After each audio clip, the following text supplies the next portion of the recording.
Welcome, everyone. This is Recovery Dharma. My name is Julia. I'm one of the facilitators in this beautiful, beautiful community. And I'd like to share with you a sentiment of metta, loving kindness. This is a little painting that our wonderful friend Lynn from Montana made on a card that she sent me. And she's here today. And on the back of this card and on the back of several other paintings I have that I've chopped up, I write little sentiments of loving kindness. This one reads, okay, I'm just going to preface with I kind of hate this one, but that's just being real. Thank you, Brenna, for laughing. I'm like, ugh, here we go. Oh, because it's so real, it's so true. May you choose it all. Dang it. May you choose it all.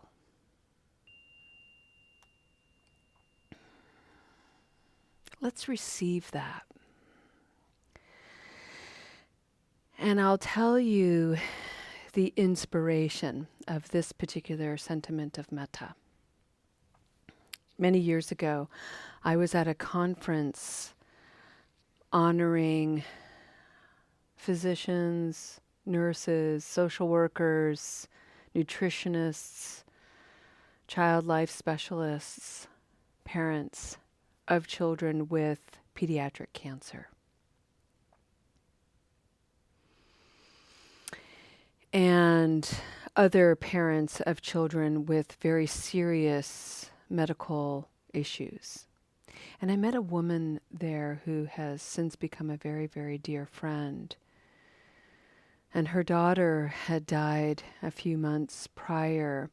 She was born with a very serious chromosomal defect that created all kinds of maladies within her daughter. She wasn't expected to live more than a couple of months. And she lived for almost 7 years.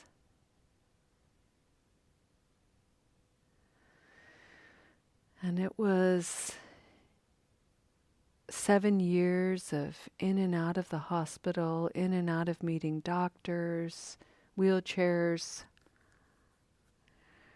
hospital stays, medications, oxygen, trachea care. Her daughter was deaf and blind, so very limited communication. And so much love and joy that this little one brought to this wonderful family, to this mother. And as we were talking about her and talking about her experience, she looked at me, tears in her eyes, and she said, "Julia, I choose it all."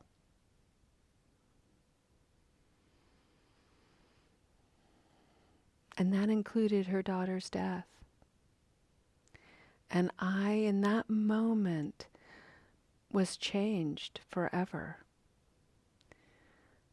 The strength to choose it all in light of those conditions, the power of those words, the sincerity of what she shared. It was extraordinarily moving.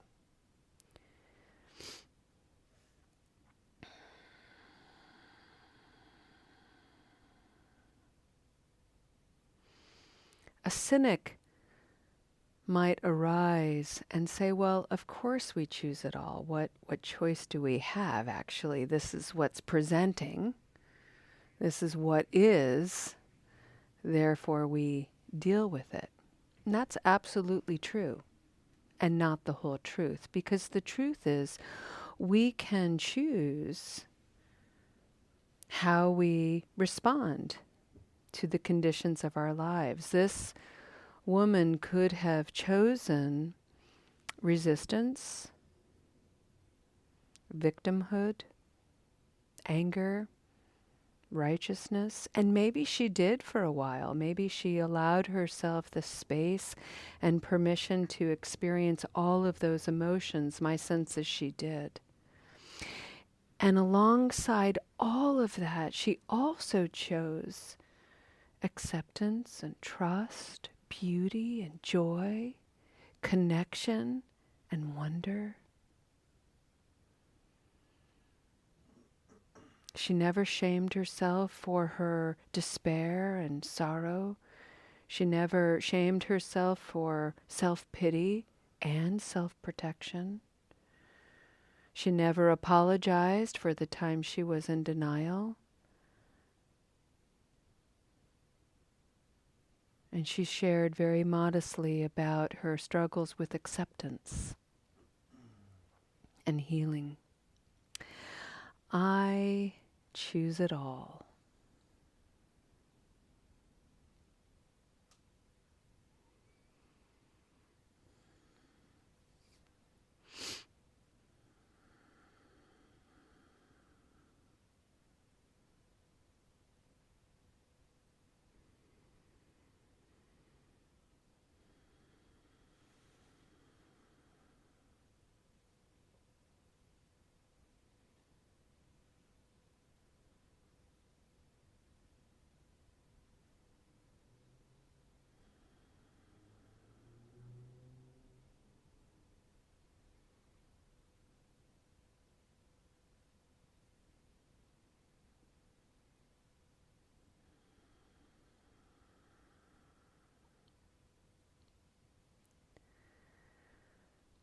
Friends, this is such a powerful reminder to tap into our own agency. We are each of us wise, powerful beings. And in the wholeness of being human, we have so much brightness, so much light, and we also have plenty of shadow and darkness too. The whole thing is to simply have a friendly curiosity about it all. But the thing is, we don't have to do it alone. That's the beauty. That's where coming together in Sangha, that's why it's called a jewel in Buddhism. We come together in the spirit of loving kindness, compassion, joy, freedom.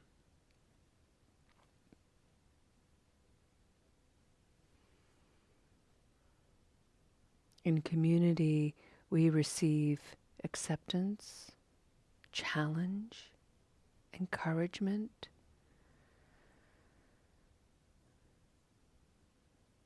stirring, presence. It's a lot to receive.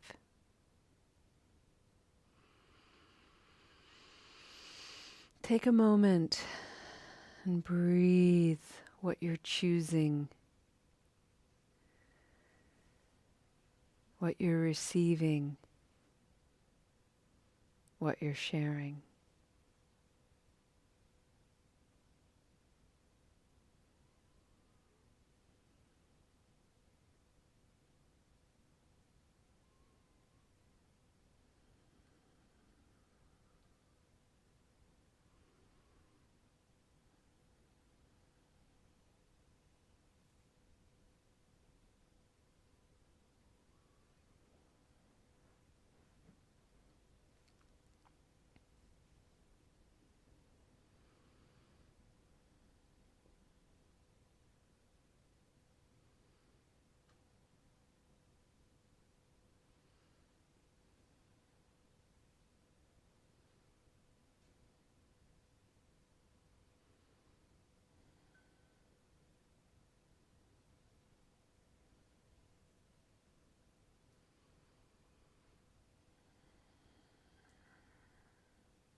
friends. I'd like to take a step toward the conclusion of our meditation today with a little bit of chanting. And I'd like to chant with you all the honoring of Shakyamuni Buddha. And I'd like to just bring into our awareness one of the foundations of a Buddhist practice and a Buddhist-inspired practice, and that is the three jewels. The Buddha, the individual who understood his conditions well enough to alleviate his suffering, and then by extension he understood the conditions of being human and endeavored to alleviate the suffering of all living beings. And for hundreds of years, his stories, his teachings were shared in communities like this. And we call that the Dharma, the teachings of the Buddha. And of the three jewels, it is said the Buddha valued the Sangha above all else, because the community is where we can really practice, where we, as individuals, come together with the same ethical, virtuous intention, and yet we all come with our own karmic ripening, our own traumas and histories, which means we're a mixed bag, and we can stir each other up and bring forward uncomfortable feelings and thoughts. And the Buddha said, yes, that's exactly what we should do in a community. We don't learn in an environment where everything is without any kind of agitation.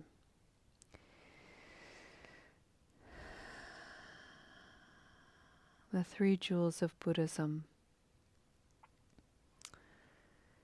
And if you know this chant, you can chant along with me. It's got a nice rhythm. It's not difficult, and I'll chant it 6 times so you can kind of pick up on it.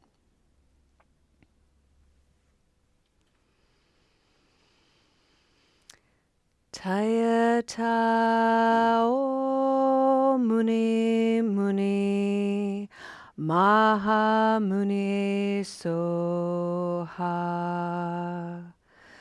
Tayata o muni muni maha muni soha.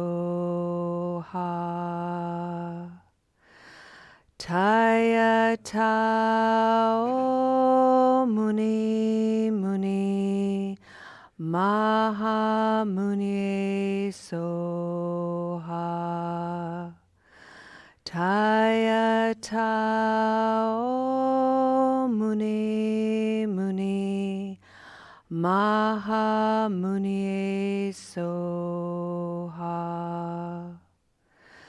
Tayata o muni muni maha muni soha.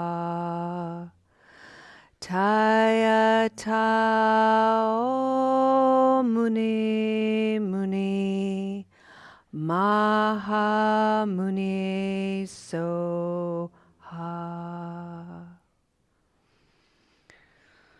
Namo Buddha, Namo Dharma, Namo Sangha.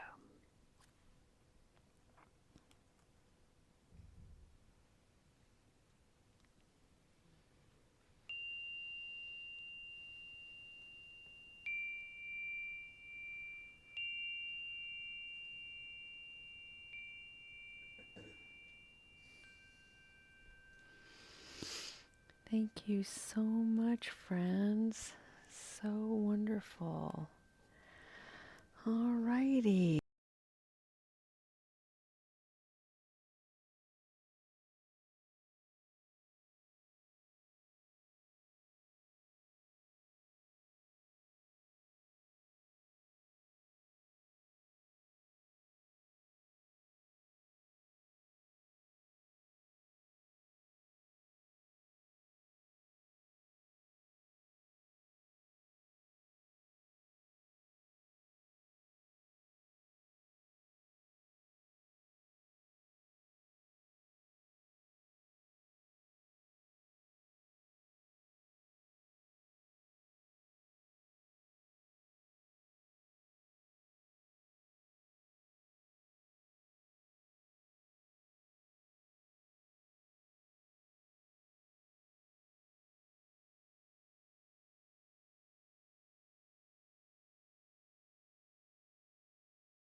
let's go ahead and end our practice today with a dedication of merit. For our practice of generosity,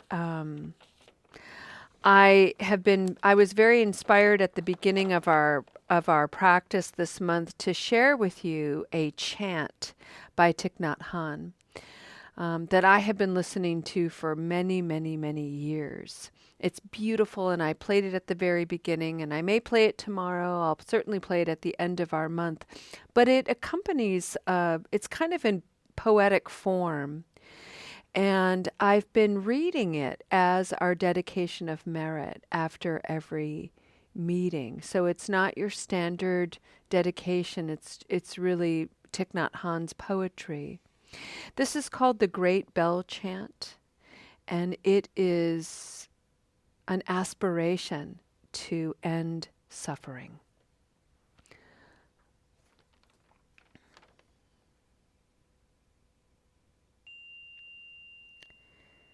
May the sound of this bell penetrate deep into the cosmos. Even in the darkest spots, living beings are able to hear it clearly, so that all suffering in them cease. Understanding comes to the heart, and they transcend the path of sorrow and death. The universal Dharma door is already open. The sound of the rising tide is heard clearly. The miracle happens. A beautiful child appears in the heart of a lotus flower.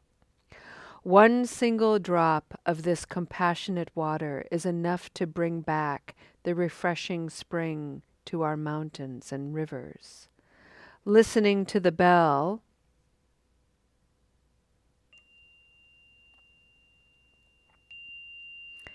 I feel the afflictions in me begin to dissolve. My mind calm, my body relax. A smile is born on my lips. Following the sound of the bell, my breath brings me back to the safe island of mindfulness. There, in the garden of my heart, the flowers of peace bloom beautifully. Be gentle as you're choosing it all, as you're allowing the limitless qualities of loving kindness, compassion, and joy come together in liberation, equanimity, freedom. Thank you for your beautiful practice here today. Thank you for your sincerity and your presence. I wish for you a beautiful afternoon, and I look forward to seeing you next time. Namaste.